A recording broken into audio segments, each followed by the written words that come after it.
Danas ću vam dati izvanredne informacije o najboljoj hrani za hrskavicu vaših zglobova. I ova informacija je daleko najbitnija za osobe koje imaju oštećenu, uništenu hrskavicu koljena, kukova ili bilo kojeg zgloba vašega tijela, jer ove namirnice ciljano štite hrskavicu i smanjuju upale, otekline, bolove u vašim zglobovima.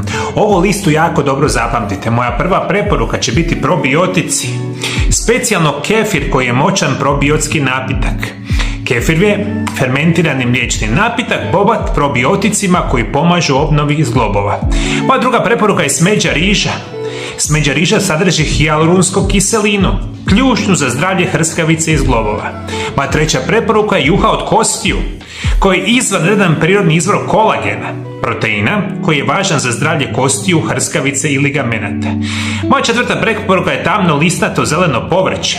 Povrće poput brokule, kelja, špinata i peršina je bogato vitaminom K, kalcijem i magnezijem, koji jačaju zglobove i usporavaju degeneraciju stanica. Ono što ću apsolutno preporučiti, jedite, molim vas, moji dragi gledatelji, divlje ulovljenu ribu ako je moguće, kao što je losos, kao što je sardina iz kuša, jer je krcata sa nečim što se naziva omega-3 masne kiseline, su savršene za zdravlje vaših zglobova. Isto tako, moji dragi gledatelji, nešto će vam izvanredno pomoći kod zdravlja vaših zglobova biti će avokado, koji sadrži nezasićene masnoće i antioksidanse vitamin E, koji smanjuje upalu i pomažu obnavljanju hrskavice i vezivnog tkiva. Te kurkuma, specijalno kurkumin koji ima snažno protuupalno djelovanje i dokazano smanjuje bolove i oštećenja zglobova. Ostali prirodni saveznici su ekstra djevičansko maslinovo ulje, luk, češnjak, jabuke, grejp, šumsko voće, borovnice, kupine, maline, te specijalno ću vam preporučiti za zdravlje vaših zglobova, konzumirajte zeleni čaj, specijalno matcha zeleni čaj. Još par jako bitnih informacija, moji dragi gledatelji.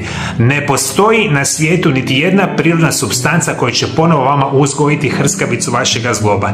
Ovo molim vas jako dobro zapamtite, varaju vas na svim mogućim perspektivama praktično cijeli vaš život.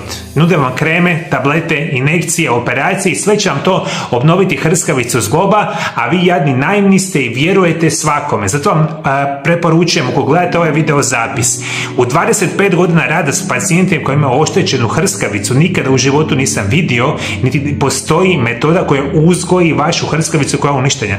Zato štedite svoje novce, ne kupujte preparate koje vam nude putem reklama, interneta, televizije, sve vam je savršeno za zglobove i hrskavicu, a zapravo, da ne kažem, sve je kompletno smeće i na vama zarađuje enormne novce. Zato se posvetite zdravom načinu života, unosite ove namirnice u tijelo koje sam vam rekao i onda si na potpuno prirodan i siguran